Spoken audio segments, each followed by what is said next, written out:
Today, I'm just going to focus on what I'm doing right now at the Department of Collegiate and Technical Education, where we are looking at inspiring young minds to rethink as being fellow engineers, as they call it. So I've always been asking this one question post-pandemic with a lot of people. One of the questions I ask them is to say, because of the coronavirus that came in and whatever that happened, if something went wrong or something was not done properly, people are ready to immediately stand up and shout and say, doctors didn't do their job, the healthcare system didn't do their job, and anybody in that space who hasn't done their job. But the moment there is a problem that comes in either to do with as simple as garbage to roads, first point that everybody wants to say is it's not an engineer's responsibility, it's the government's responsibility. And sadly, engineers have failed, especially in India, where we are really looking at a lot of people who are graduated as engineers, and we still don't have great engineering products coming out of this place. The key area is in the way we teach them or in the way we motivate these young minds to really say, what is it that you're actually doing? Even today in engineering education, whether it's for a Bachelor of Engineering or a Bachelor of Tech or any of the areas that you're training them for, they're all coming out, just to pass a few papers. And I'll tell you even the saddest story of all of them. A compulsory paper called as Audit paper ends up getting added as something which is going to be graded but not considered for your total amount. And that subject is environment sustainability. And that course is given because the Honorable Supreme Court has said that everybody should offer this course. And they have decided the curriculum for that particular course, which is the most ridiculous thing that you can ever imagine to happen. And we call that environment sustainability. So students are from day one thought about or taught in class to say, you study environment sustainability, but the marks have no value, and whatever you study has no value. And when you come out also, it's just to say you're aware about the environment. And this is what is actually sadly being said to young minds today, which is far from reality of where the industry is going or where most of these people are really heading towards. And a lot of these people have now started really looking at and saying, the other pollution control board. So a pollution control board, we have these regulations. Or there is somebody who's going to come and inspect. And for that reason, I have to go for compliance. But those days have gone. I mean, today, sustainability or whatever we want to call as green engineering in a larger landscape is actually more desirable because it's already become commercially viable too.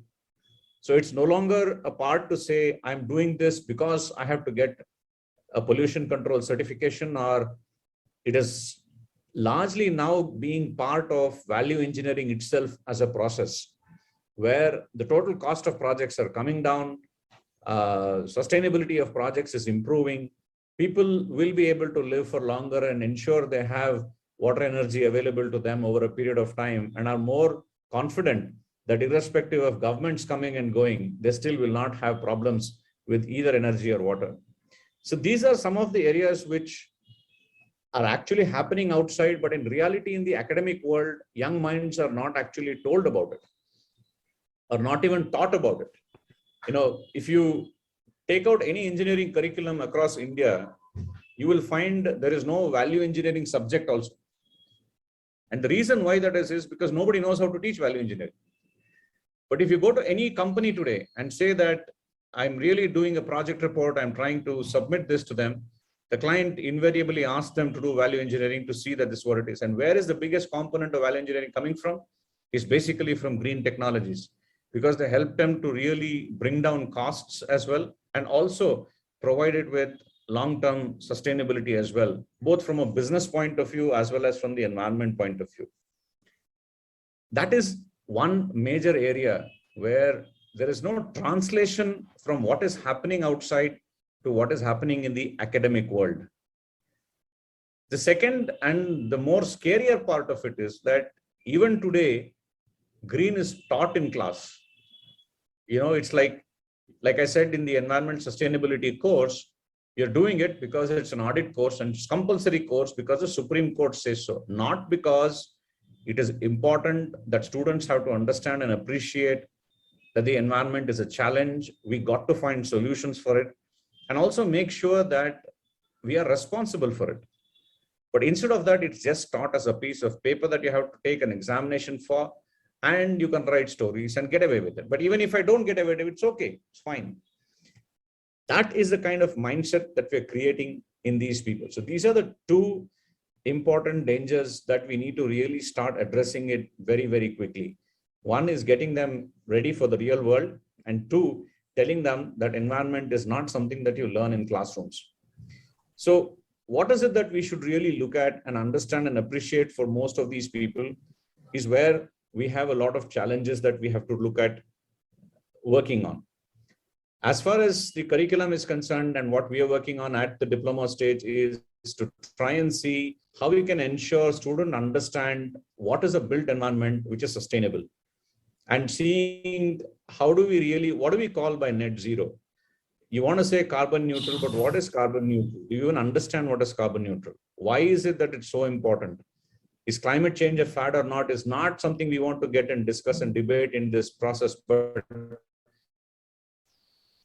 do you understand as an engineer, how does it solve problems, and why are these problems important to be solved today? And what is the hurry for doing these kind of things? There's a third aspect to it, which I've also been personally involved for some time, but have a great passion for, is today urban landscapes have lost all its greenery, which is local to them, which is residential for the plants that are supposed to be there in those areas.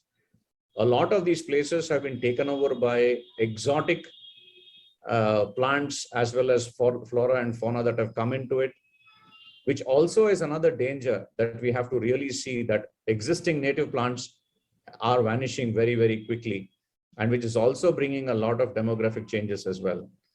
Now, those plants in earlier days, we used to remember when grandparents used to tell, "Ye taita baili," we'll just take a few leaves, crush it up, and then put it onto those wounds and say, "This is what it is." Today, we don't know what those plants were, but they were just locally available, and they knew which one was for what purpose. And you had cough, you knew what to go and pluck and what to eat.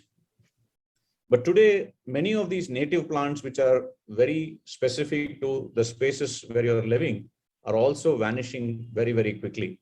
And people are looking at bringing in different kinds of invasive varieties that are coming in right now just because they look good. But nobody's interested whether it does have an impact on the environment around you. So these are some of the things that we need to really address. And how is it that we are really going to address is what I'd like to just share a few thoughts with you of what I think we can work on. I also happen to be the member for IUCN CEC, where I've been saying that they're spending a lot of time in communication, which is great, but actually education is where we are missing a lot in action.